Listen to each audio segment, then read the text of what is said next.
one arm blows up like the Hulk, the other one looks the same, and you're like, okay, this side is definitely allergic to pollen. Yeah. Oh, man. Totally. It's damn you right side. Yeah. Yep.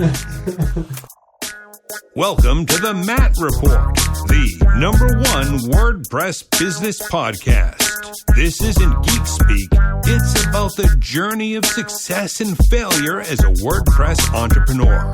Get ready. You're just an episode away from your next aha experience or big idea. And now your host, Matt.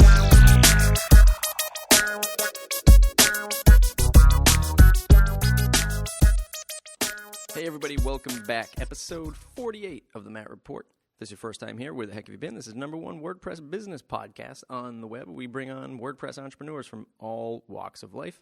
People who are freelancers, building themes, building plugins, making a living. That's who we're talking to, mattreport.com. mattreport.com/subscribe. Join the mailing list. This is episode 48 with Shane Pearlman. It is a tremendously awesome interview. I know I say that about all of them, but this one is really, really, really good. So who is Shane? Shane, I am calling the Godfather of Freelancing. He is the founder, one of the founders of Modern Tribe, a WordPress agency that does a lot of service work, does a great WordPress plugin that's super popular, and he has a lot of business sense. And he comes on the show today to share that knowledge with us. I don't even want to set the stage anymore. Let's get started with this amazing interview. Hey everybody, welcome to another amazing episode of the Matt Report. Super excited to get Shane Pearlman on the show. Shane, welcome. Hey, Matt. The folks in the WordPress space probably already know a lot about you. Give folks the elevator pitch, the 2-minute drill of who you are, because we got a ton of stuff to talk about. Sure. So, hi, everybody. My name's Shane. I am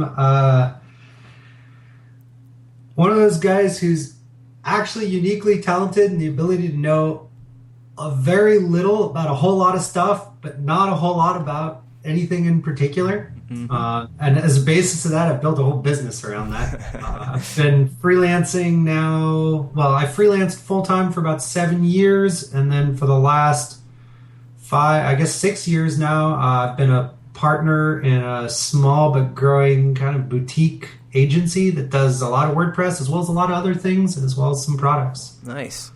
So you have the entrepreneurial bug that we all do, that we all have. We kind of see something that we really want to get involved with, and, for lack of a better term, we see that shiny object and we kind of go after it. How did you really start to focus and build that virtual business? Like, what really said, you know what, it's time to grow a team, virtual team, get some people on board, things like that?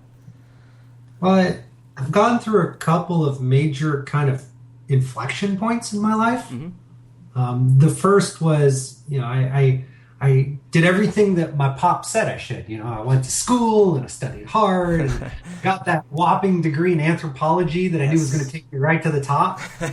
and I moved to Silicon Valley and got into the .com in 2000, and things looked great. And then I got laid off, and then I got laid off, and then I got laid off, and I got laid off. And the 5th layoff in 2 years, I rapidly concluded something is not right. Mm. And so that was inflection number 1. Like, I call it my quarter life crisis, which was the whole pitch about how life was supposed to work out and my career was supposed to work that I was given growing up was not panning out whatsoever. So I started freelancing because I figured, I was kind of hungry and I needed food. And I was 9 months into a layoff, into my 5th one. And so I just started hustling, hitting everybody I could to find sites, do anything I could to build work. So I learned how to hustle pretty hard. Mm-hmm. And that's sort of the start of freelancing for me. The second, mostly because I quickly concluded that, I don't know, maybe a lot of your listeners have had a different experience than I have, but the myth of job security was starting to look pretty vague. Mm. And so I figured, if I'm the owner, at least I'm the last guy to go. Right. as opposed to like, if you're a developer and you're working at some place like Adobe and Adobe's having a bad quarter, there's not much you can do. It's not like you're going to go hit the streets and start selling copies of Photoshop to save your job. Right. But as a freelancer, like things were a little rough. Like I wasn't afraid of getting out there and being uncomfortable. Like that wasn't a fear I had. And so I figured if things are gnarly, I can always hustle harder. And then I have direct control over my life. That was a very strong appealing factor. Right. I'm glad. I'm so glad you brought up the word hustle, because I just gave us a talk at WordCamp Providence, right? And towards the end of at the question and answer segment, somebody said, well, how do you get more clients? And then somebody in the audience blurted out, you hustle. And then everybody kind of like laughed, like, yeah, that's what everyone says. And I could tell this guy that was asking me the question was like super genuine. Like he didn't know. Like he didn't know that you had to hustle. He probably hadn't heard the word before. And I think that sometimes when people say, oh, you hustle, people get not worried, but they think, okay, I have to get out into my car and go door to door. Or I just have to tell everybody about my business. Every person I see on the street, I have to tell them about my business. Is that how you hustled, or did you have more of a tactful way of hustling? Well, I did a lot of things. I tried. So first of all, a lot of people who meet me today meet a fairly gregarious and social person. Mm-hmm. For all of you introverts, that is not my nature. Mm-hmm. My wife spends more time frustrated that what I want to do is stay at home and read a book than go out and talk to anybody in my personal time. And so there was a lot of just learning. But there were a number of things that I did. One was I realized I didn't actually know a lot of people, because unless you surfed or hung out with me, I hadn't chatted with you before. And so I set a goal initially, was just to meet a new person every day. Mm. And that was one, just to build some social skills, to build a community. I also tried to figure out where are people who have money. Mm. So I started looking. In my case, I live in Santa Cruz. I'm about an hour away from Silicon Valley. So I had the opportunity with a long enough drive. Sometimes it was an hour and a half, 2 hours each way, to go find the type of events that really had people at projects. And there's nothing wrong with local chamber of commerce, but a lot of those people are small business owners and they're scrapping by just like you are. And, they've got $1,000 projects. And I quickly realized I wanted to find bigger projects than that. Mm. So I started going to any cheap conference I could afford to go to where anybody with the title VP might be there. I would go over to lunch events or tech lunch events, meetups, anything I could do where people, project managers, I'd go to PMI events. So that's Project Management Institute, because I figure if you're a legitimate project manager, you actually make the decision on the budget on staffing for your projects. Mm. And so when you talk about hustling strategically, that was a big one for me, is where are the right people who actually make decisions? Mm. Conferences are a huge one, a lot of big projects. And then the other is just straight up referrals. When I was getting started, the first thing I did with my wife is we sat down and we made a list of literally every single person I knew. And this was pre-Facebook, pre-social. So for those of you who today, you actually have a huge advantage, especially if you're using this, because you've already got a list. Mm. But I sat down, I put an Excel spreadsheet, and I made a list of every single human being I knew. And I called them all. and I called them, and I basically went hey, I'm starting a business. I'm going to make websites. Do you know anybody, or are you looking for a website? And that was the most terrifying and difficult process I've ever had, but it led to projects. Yeah. And I was really nice to people. And I said, look, I'm not hassling, if I've treated you with respect, I'm sure you'll know anybody I refer you to. And, I must have called 200 people over a period of a few weeks. And my hand still shakes when I think of it. But the outcome of those calls, I will say one tip that had a huge impact. Somebody told this to me. They said, if you're actually doing calls, I call them warm calls. I never do cold calls. I don't call people I don't know. I don't think it'll have very good effective impact. But I definitely follow up with people I've met who I built a great relationship with, even if it was for 10 minutes at a conference. And voicemails don't work. They never drive business. I finally found the one voicemail that will get people to call me back. And it goes like this. Hi, this is Shane. We met at, or you know me from blah. I have a question for you. Could you give me a call back at number X? That's it. Nothing else. Not another word. Because the curiosity is just going to kill them. Right. And they will call you back. Yeah. The challenge is when they call you back on your cell and you've left 30 of those voice messages, be ready with your question. Like, practice it. Practice it on your dog, practice it on your cat, practice it on your wife, because it's your one shot when they call you back and they go like, hey, Shane, thanks so much for calling me. What's your question? You know, the question is, hey, I'm busy for the next couple of months, but I'm trying to fill up my project pipeline. And do you know anybody who needs a mobile app? Do you know anybody who needs a WordPress site? You know, and that, have that question so comfortable that when they call you, you don't get flummoxed and pause and awkward.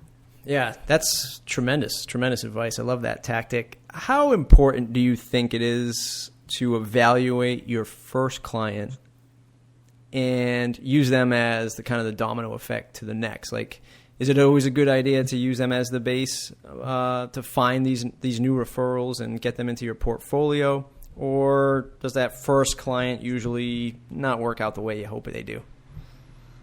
I don't know. I think it's really going to depend for a lot of people on the luck of the draw a little bit and where they're at in their cycle. You know, if you're working a full-time job and you're just starting slowly, be picky. Why would you take a shitty client? Right. Like, there's no reason. If you were like I were and you're 9 months into a layoff, you don't care. You're like, what? Shovel chicken shit with a fondue fork? You know, it's like, so I think it really depends. I will say you brought up a really good point, which is how do you drive business by leveraging your existing clients? And Peter and I found out something early on that had a huge impact on our business, which is don't wait till the end of your project to ask for a referral. The best time to ask for a referral is somewhere right in the middle, where you've delivered something they're excited about, but they haven't gotten to the point where they're poking all the holes and maybe you guys are tired of each other. Like, it's, you know, it's like dating, right? You got the dating high. That's when you ask for a referral. That's when you get them to write something nice in LinkedIn. That's when you go like, hey, this is going really well. Do you happen to know anybody else? Or if it's a large enough company, our goal is always to leap departments. So, hey, you're in R&D. Do you know anybody in product who could really use a hand or technical skill or, you know, UX design, whatever it is that you're doing? I love that. I'm going to steal that right away. That is tremendous because I just go through, you know, as the summer, and I don't know if you ever experienced this, and maybe this is a good question to kind of ask so the audience knows. I noticed that whole seasonal thing kicking in, especially in August. Folks are on vacation, decision makers are on vacation, things get a little bit more quiet around this time, at least in my experience on the East Coast. So I'll start sending out emails now, you know, saying, hey, we're trying to fill up for next year, 2014. Yep. But this will be on clients that we launched, you know, at beginning of the summertime. And I definitely notice, you know, though they loved us, though they loved the product, they just don't respond because they're just busy, you know, or on vacation, that kind of thing. So getting them right in the middle is definitely an awesome tactic. When did you decide that? So something that's interesting is you moved out to the Valley and you got into the whole .com thing. When did you decide that WordPress was going to be sort of the lifeblood of some of the business? Totally. So when were we? Sometime mid-2006, we were working with a lot of different CMSs. Peter and I just started partnering. There was a technologically catastrophic event, which is the primary programming language that I was using and it's still deeply in love with, died. And so there was sort of an opportunity to revisit the technical world and figure out where I was going to go from there.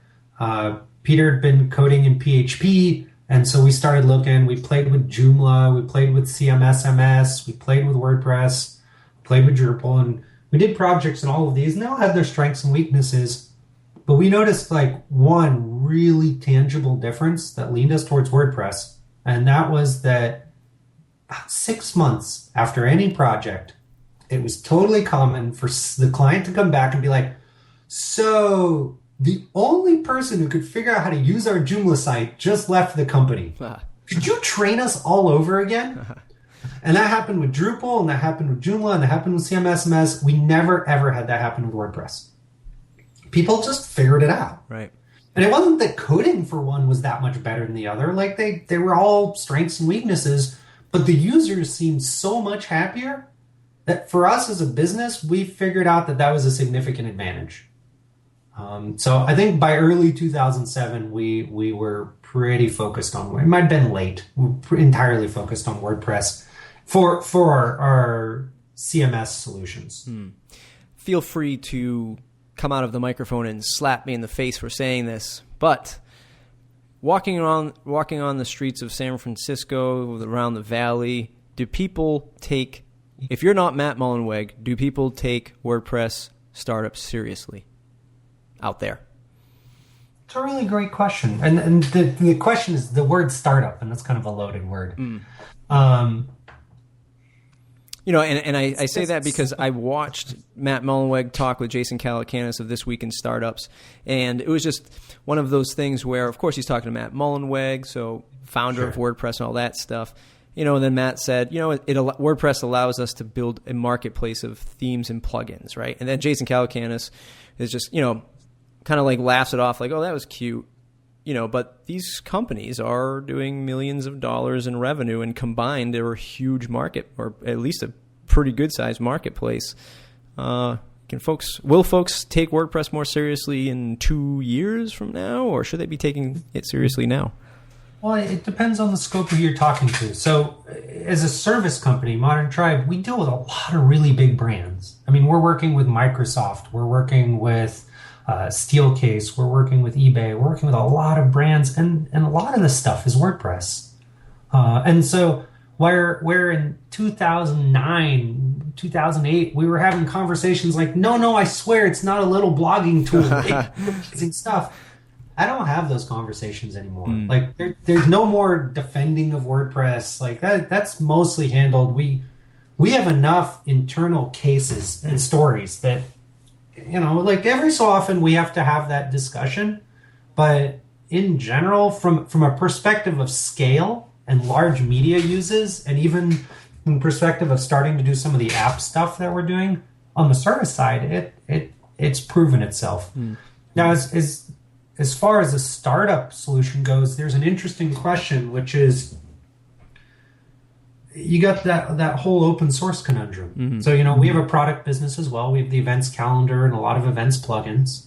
And I was at South by Southwest Vegas this last week and had a really interesting discussion with a few different lawyers where they were talking about selling companies and acquisition points. And I was like, well, you know, heck, I'm curious. So here, we have this plugin business. It's profitable, it's stable, it's growing. Like, here's this scenario and situation.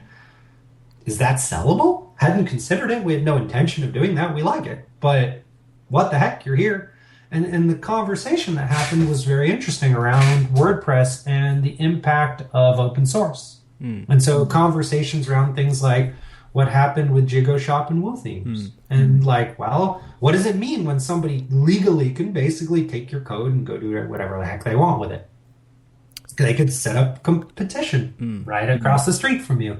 And so that becomes a different issue. And so there are some natures that isn't per se WordPress. It's just the nature of open source, but yet it still has impact when you're considering what it means in the startup world regarding IP. Can you forecast... No, let me rephrase that. Do you think that open source is the reason why we're having this whole discussion on pricing WordPress products nowadays? The sustainability, Woo Themes currently raising their prices, a lot of folks following suit. I think we've... let me put it this way. I've had email conversations, at least a bunch of the major shops in the last 6 months, a year, ask them, why are your prices so low? Right. Like, you guys haven't raised prices in years. Is that even sustainable? And the conversation came out, I was like, no, you're totally right. This is totally unsustainable. And the fact is,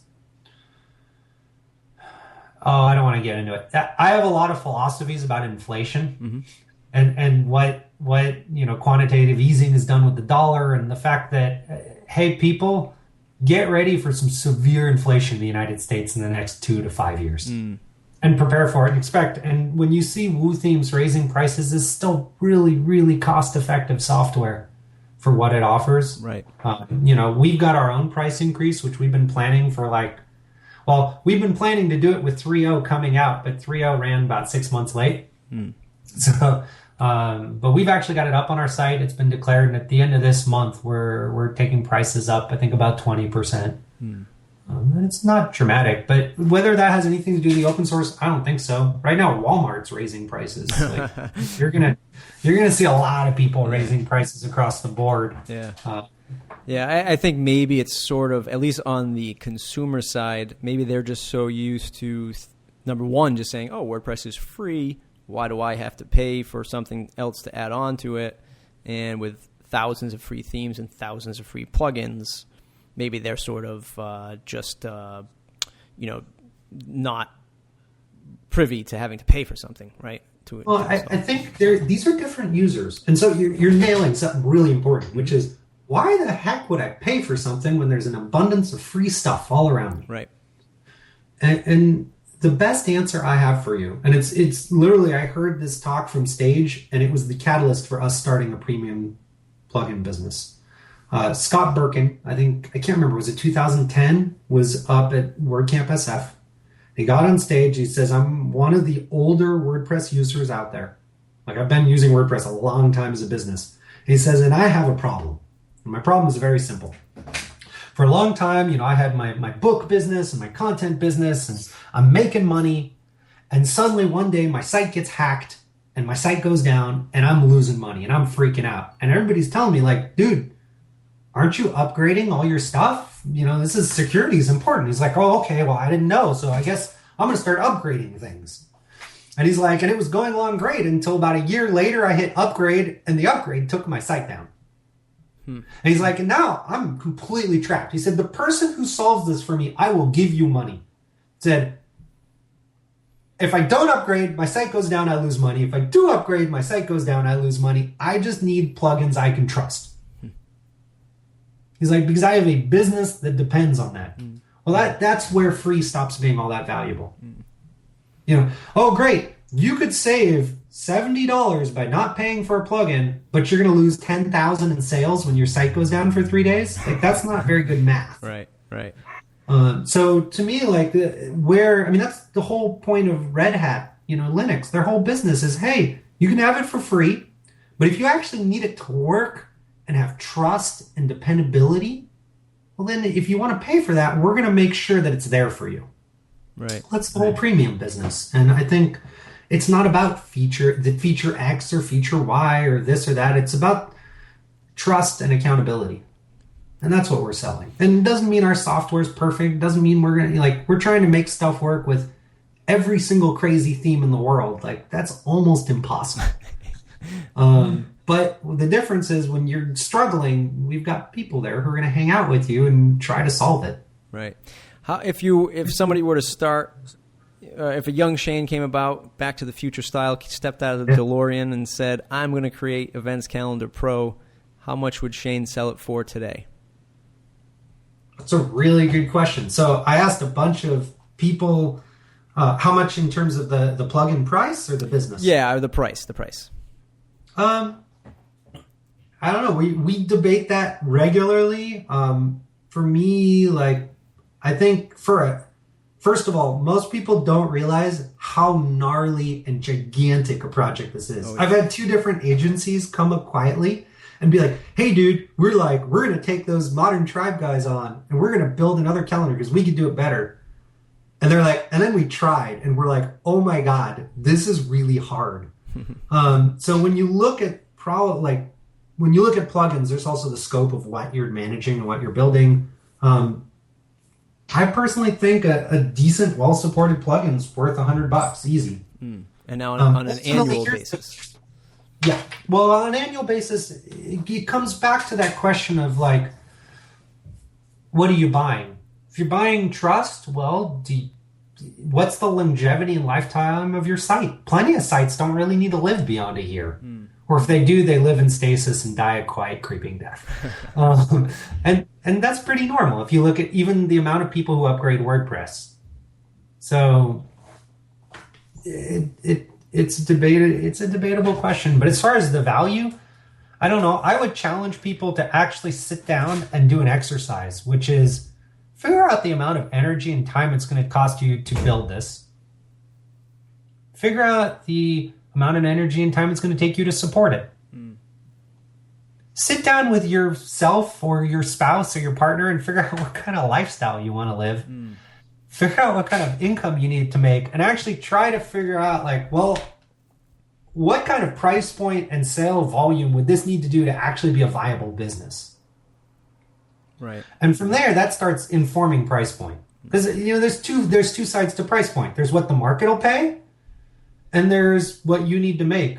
I mean, one of the conversations we debate all the time is like, well, gee, is it better to have less customers, but who pay more, who are more likely to be engaged and have a higher profit margin? Or is it better to have, what's better, the Apple Store model, 1 million people paying $1, but then you got to support 1 million people? Or is it better to have, 10 people paying 100,000, which is maybe closer to the agency model, or something in between. Yeah. So what is your take on, this might be a little drama press, but do you think there's an arms race in the WordPress service industry right now? My shop's bigger than your shop kind of thing? Oh, you mean Jake and everybody out there? In a way. Sure. I would say that there's actually a very interesting talent race in tech in general right now. This is outside of WordPress, but WordPress is deeply entrenched. And so, yeah, I think you were at WordCamp SF. If you looked at the board, so every WordCamp SF I've ever been to has a board that says, I'm looking for work or I'm hiring. And up until last year, the I'm looking for work was completely tattooed and the I'm hiring had like 3 of us. This year, the I'm hiring board was so covered that it spilled all over the I'm looking for work board, and there was like one lady's name on the I'm looking for work side that was actually looking for work.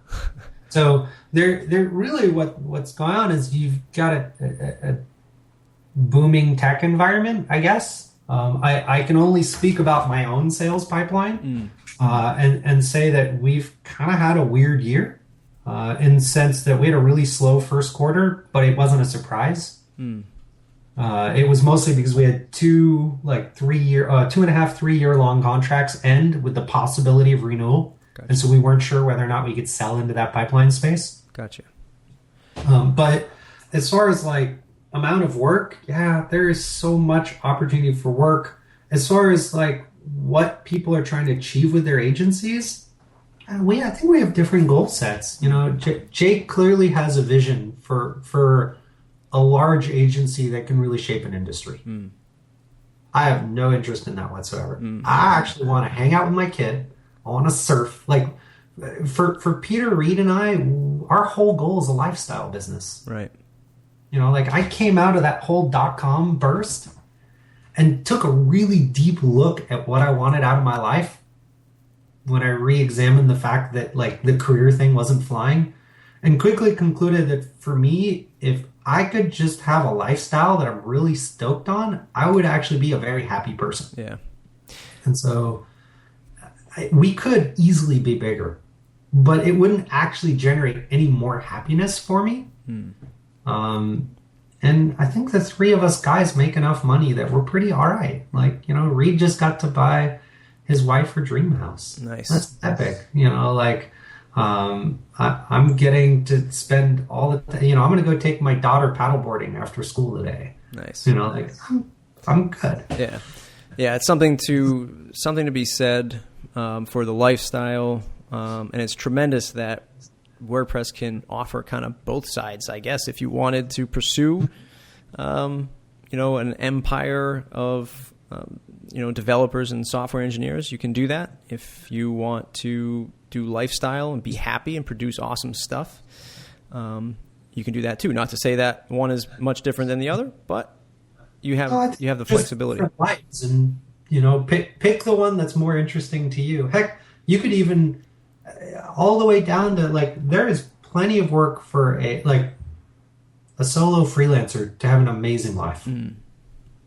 Now the challenge as a solo freelancer is that you're gonna have to be okay dealing with people. Right. It can be really, really crazy sometimes. Yeah. I'm glad you bring up the freelancer. It's something that I did a post about you called the Freelancers Resource Bomb, and it was all your tweets at the WordCamp San Francisco talk or panel that you did. You hire a lot of freelancers. You do business with a lot of freelancers. Yeah. What is it that freelancers have to learn right out of the gate? Is there one lesson that they should be focused on so that they can work with a company like yours? Oh, man, there are so many. I'm going to just throw a few things that come to mind. Like, here are the things that every year I have to deal with, and I wish I didn't. Please pay your taxes. It is not an option. And it's not that people screw up. It's that they've been an employee for so many years, and taxes are automatically taken out, and it just nobody tells them, hey, you should probably take anywhere from 20 to 35% of every check you get, put it in a bank account for the end of the year because it's not your money. It's the government's money. Whether or not you agree with that is immaterial. It's just a reality. And if you end up owing less, awesome. Forced savings plan. That's great. So that's one, because it's at least one person a year comes up to me and is like, so could I get some extra work? Because I owe $10,000 in taxes and didn't realize it. And that just sucks. So that's one. Two, clock your time. One of the most powerful things you can do as a freelancer is to have information that gut checks you. Because one of the biggest challenges of working alone is you spend a lot of time in your own head. You lose all perspective of things. Things can get really blown out of proportion. You can work really hard for very little profit, or you can work very little for a lot of profit. And it's really hard to see it unless you have the data that lets you know how you're doing. And clocking your time is the foundational. It's the building block. So, for me, I was a couple years into freelancing, and I was having a really it was all right, but it wasn't really doing all that awesome. And I went to the SBDC, that's the Small Business Development Center. If you live in the United States and you're listening to that, it is one of the most awesome free services available. It's paid for by your taxes. They're usually at a university campus is where they tend to locate, but almost all decent sized cities have one. And they will hook you up with free services. So I got free bookkeeping. I got an accountant to sit down and help me figure out how to track stuff. I got a business plan person to sit down and look at my business and help me figure out how to make more money. And it had a really significant effect on my business. Within a year of sitting down with Carla, the bookkeeping gal they put me with, I doubled my income. And I doubled my income for 5 years straight, every year, following the patterns that she and I worked out. Amazing. And it really came down to track every penny and every hour, sit down at the end of every quarter and go where was I most effective, and are there things that aren't working?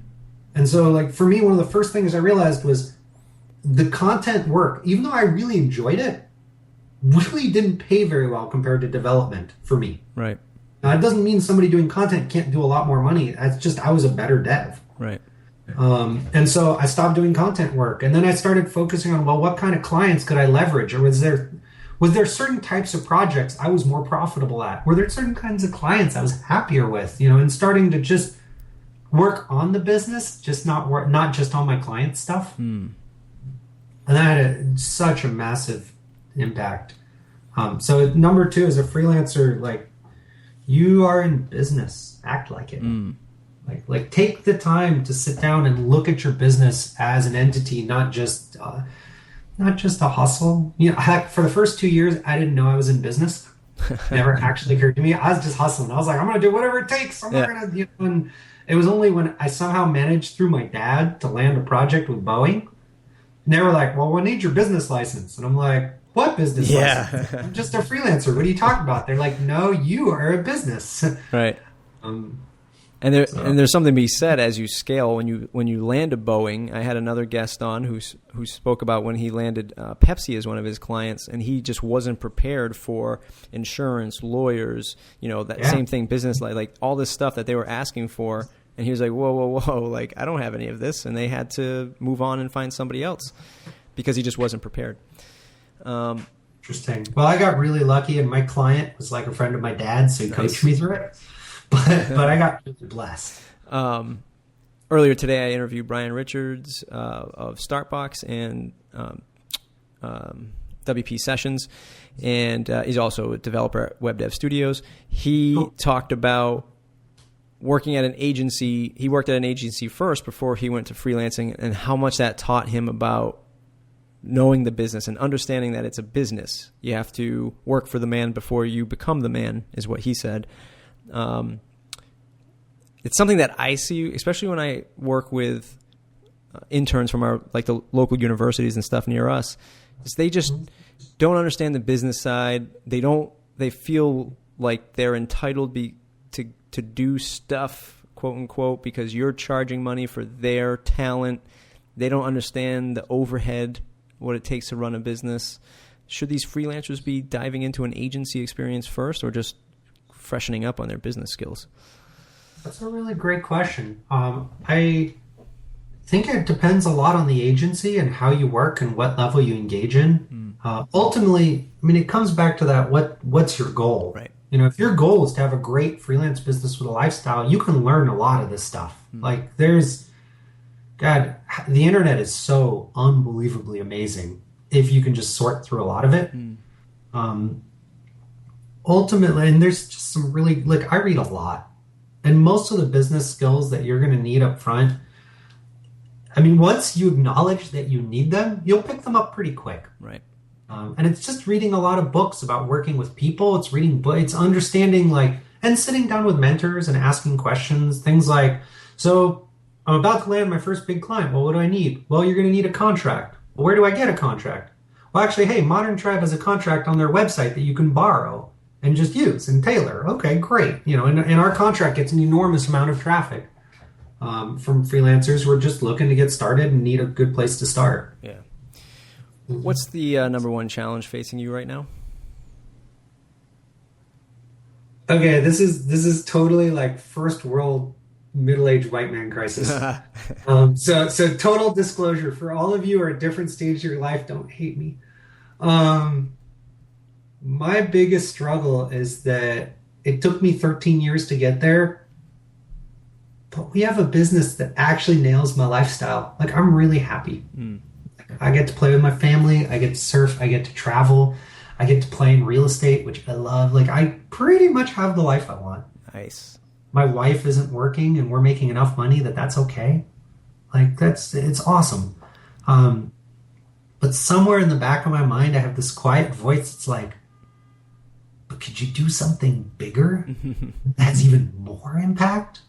And that voice is an interesting challenge, because do I really want that at the cost of the lifestyle that I treasure? Not really. I'm not sure. But it doesn't really go away. And so that's my biggest struggle. Part of me is I want to go build the next mint.com and help people be really intentional and shape more lives. And part of me is shut up, dude, you're doing fine. Just go. And that struggle is one I don't really have a great answer to. Until you wake up in the middle of the night and you realize that Jake Goldman's sitting in your bedroom whispering these things into your ear. It's just one big nightmare. Yeah, that could be. Jake's going to kill me. No, it'll be all right. I don't think he's in my bed. Well, it's been an awesome interview, Shane. The more formal interview, folks are going to learn a lot from this. Let's just dive into the last couple segments here. Sure. First segment, what's in your toolbox? What app do you use on a daily basis, whether it be on your computer, your iPhone, your iPad, something that people might not know about that helps you get through the day-to-day? That's a good question. I don't think my answer is going to impress anybody, but it's the app that continues to shape my life. I'm on a Mac. I've got Notepad open on the left side of my screen. It takes up about a quarter of my screen. It is my to-do list. and I live and die by it. Now, I've tried all the different to-do apps, but every time you add even a teeny bit of barrier, I stop using it. But this allows me to make sure that I actually take care of the important, not just the urgent. Like in life, business, it's so easy for everything to suddenly become urgent, but the important things are the things that actually allow your business to either truly grow or for you to personally get closer to your dream. And every day, I've at least out of the 10 or 15 things I'm going to accomplish, at least 3 of them are truly important things that have meaning. Tremendous. Let's dive into the lightning round and ask you a series of quick questions, and you'll have a series of quick answers. Sure. The one plugin you can't live without besides your own. Post to post. A favorite WordPress or business book. How I Raised Myself from Failure to Success in Selling, Frank Bettger. A quote that you live or run your business by. Oh, there's a few. There's happy, helpful, curious, accountable. Celebrate everybody. And happy wife, happy life. The best business or career advice you ever received. Make a list of the top 25 things you want to have, do, and become. Go find somebody who's done everything on that list. Ask them what they did to get there. And if it's legal, moral, and ethical, grab onto their coattails. That's awesome. If you had to switch to another CMS, what would it be? One that doesn't exist yet that I haven't found, but actually allows me to do front-end editing in such a natural manner that there's no such thing as a back-end and front-end anymore. That's awesome. Who should I interview next? Ooh, good question. Let's see. Who was I talking to recently? If you talked to Pippin? I have. Probably. Yep. All right. I will follow you up on that. That's some people, but nobody came directly to mind. What's the one question I didn't ask you that I should have? Great question.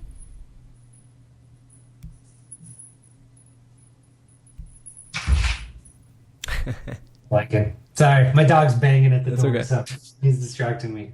That's probably my favorite question to ask. So usually I have plenty of answers, but today, honestly, more than anything, I would say resources for people who are really getting started. Like if I was just getting started, where would I go online to read and learn more? Do you have one that you could share real quick? Depending on where you're at in the cycle of your business, early on in my business, I got a lot of value out of Freelance Switch. Yep. It's not as active as it used to be. We actually, I know you posted it, but we have a freelance.tri.be, which we've been just gathering our own resources there. And then I'll admit I don't read the freelance stuff as much as I used to. But that's great. Well, Shane, it's been an awesome interview. I appreciate you taking the time out of your day to come and join us and give us your feedback on what it's like to become successful and how to get there. Where can folks find you to say thanks? Totally. So I'm on Twitter at justlikeair, or you can come visit us at our website at tri.be and drop us a line. Tremendous. Shane, thanks a lot. All right. Thanks, Matt. That was tremendous, was it not? Shane's an awesome dude. He knows some great things about freelancing and running a WordPress business. mattreport.com/subscribe. Join my mailing list on iTunes. I'd love a 5-star review if you find this stuff useful. Outro music is Built from Scratch by Tab.